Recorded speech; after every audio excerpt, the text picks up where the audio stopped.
Every relocation that goes wrong here, not on move day. Right here in the planning before a single item gets touched. Today, I'm going to show you exactly how I build a scope of work and a plan of execution. From the first conversation with a client to a document a crew can actually work from.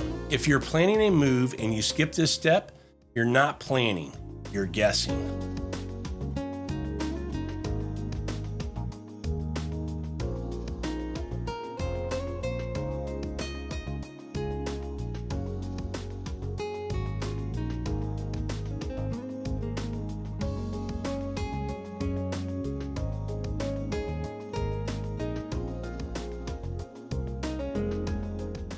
Before you can build a scope of work, you have to actually understand the business you're moving. Not just the square footage, not just the head count. You need to know and understand how that business operates day to day, because that's what the plan has to protect. So here's where I always start. What can never stop during this move? Is it a production line, a call center, patient care, a gas control room? Whatever it is, that's the thing the entire plan gets built around. Next, who are the real stakeholders and who actually has final sign-off? On paper, it's usually clear. In practice, it rarely is. Then, what's actually driving the timeline? A lease expiration, a general contractor handoff date, a board deadline? Whatever it is, that date is the anchor for everything else. And finally, what is the client handling themselves? And what needs to be fully managed by our team. Get that wrong, and you'll find out the hard way, usually about a week before the move. I always tell people you can't give a client your best plan without seeing their space. A site visit isn't optional. It's where the real scope gets built. Once you understand the business, you can start building the timeline.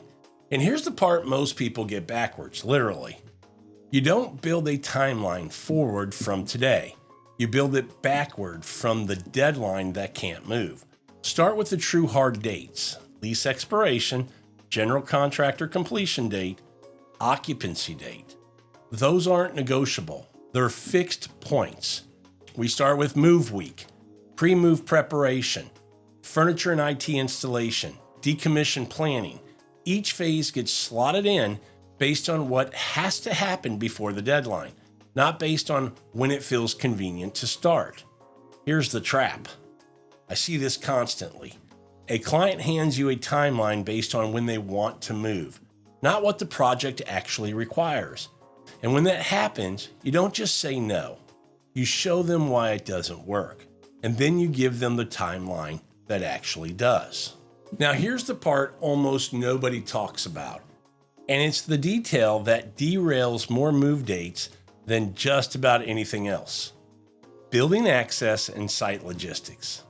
Before you finalize any plan, you need to nail down the freight elevator availability and reservation windows, the loading dock access and restrictions, whether the building allows after hours or weekend labor, and what impact that might have to the client for costs. Building management sign off and how much notice they require, and any vendor registration or insurance requirements the building enforces before anyone's allowed on site. I've seen a perfectly planned move get pushed back a full week because nobody called the building until the week before. That call happens on day 1, not day 30. Let's talk about certificates of insurance, because on paper it looks like paperwork. In practice, it can stop your move cold. A certificate of insurance protects the building, the landlord, and the other tenants in that building. Most Class A and managed buildings won't let a crew through the door without one on file. And it has to be right. Correct additional insured language, correct coverage limits, correct entity names and addresses. Here's the trap. Certificates of insurance take time to move through an insurance carrier. Not a lot. Couple days usually, and buildings will not bend on this requirement no matter how good your plan is. Get it started the day you confirm the move date, not the week before. Give it 2 to 3 weeks minimum to clear the carrier and turn around and get the building approval. Now we get to the scope of services, and this is where everything we just covered gets translated into an actual plan.